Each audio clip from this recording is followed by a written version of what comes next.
नीलू, चाय ले आओ बढ़िया सी। घर के अंदर घुसते ही संजय ने पत्नी को आवाज लगाकर कहा और खुद पिता के निकट बैठ गया। पापा देखो, 4 कमरे निकल आए हैं और अलग स्पेस भी है। संजय ने उत्सुकता से पिता के सामने नक्शा बिछा कर कहा, बढ़िया। अच्छा यह बता कि ड्राइंग रूम का साइज क्या है? छोटा नहीं होना चाहिए, दिन भर वहीं बैठना होता है मुझे। पिता ने नक्शे को देखते हुए कहा, अरे पापा यह देखो, पूरे 15 बाई 15 का निकल रहा है। ध्यान से देखो ना, 2 बेडरूम 14 बाई 12 के और एक 12 बाई 12 का। संजय की आवाज में अलग खनक थी। बस सब बढ़िया हो गया, बस आप काम शुरू करवा दे प्लॉट पर। इस दबड़े से निकले बाहर।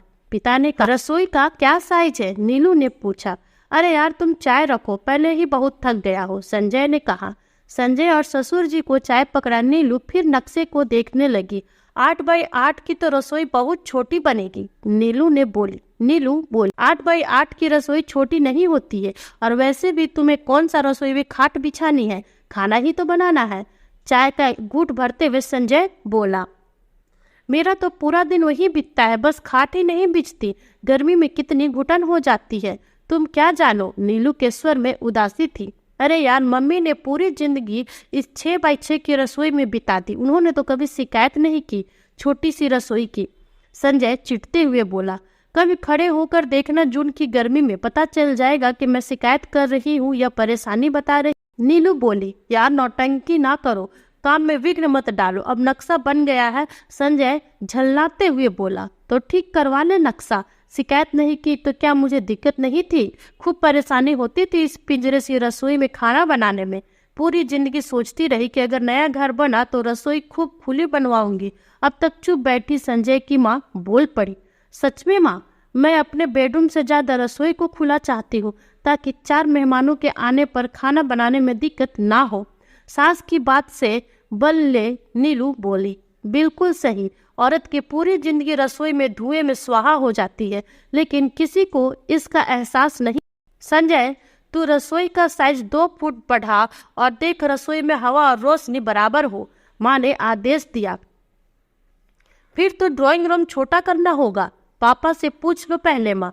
संजय ने पिता की ओर देखकर कहा, तेरे पापा को बनाना पड़ता है क्या खाना? माँ ने चिढ़ते हुए कहा, बेटा संजय, रोटियां चाहिए तो जो ये सास बहू कहे मान ले। भाई, पिता ने अपनी पत्नी की ओर देखकर बेचारा बनकर कहा। नहीं पापा, रहने दीजिए, यदि आप दोनों की सहमति नहीं है तो मैं कुछ नहीं कहूंगी, नीलू ने कहा। अरे बेटा, मेरी सहमति तो सबकी खुशी में है, और सबकी खुशी तो घर की लक्ष्मी से जुड़ी है। वह दुखी तो कैसे सहमति? फिर हम दोनों को यह बात समझनी चाहिए थी कि कैसे गर्मी में एक औरत घर का पेट भरने के लिए गर्मी में बिना शिकायत जलती रहती है। ससुर जी की बात सुन नीलू का चेहरा खिल उठा। उसने संजय की ओर देखा। ठीक है भाई, बहुमत की जय जयकार है। कल ही रसोई के साइज और वेंटिलेशन को लेकर बात करता हो, लेकिन एक शर्त पर, संजय ने कहा। कौन सी शर्त? माँ ने पूछा। मुझे समोसे खाने हैं, वो भी माँ के हाथों के। संजय चहकते हुए बोला, तू नहीं सुधरेगा, अभी माँ को गर्मी में मारेगा। बीबी को बोल अपनी, माँ ने नकली गुस्सा दिखाते हुए कहा। नहीं माँ, आपकी बहू को कुछ नहीं कहूँगा, क्योंकि जान गया हूँ कि बहुमत उसी के पास। संजय ने नीलू की ओर दोनों हाथ जोड़कर कहा। संजय के इस हरकत पर तीनों के चेहरे पर हंसी खिल गई, जैसे वसंत की धूप आंगन में पसर गई हो। ससुराल हो तो ऐसा, क्यों, सही कहा ना मैंने? इस बात पर एक लाइक और सब्सक्राइब जरूर कर दीजिए। आपके विचार से ससुराल कैसा होना चाहिए कमेंट करके हमें जरूर बताएं।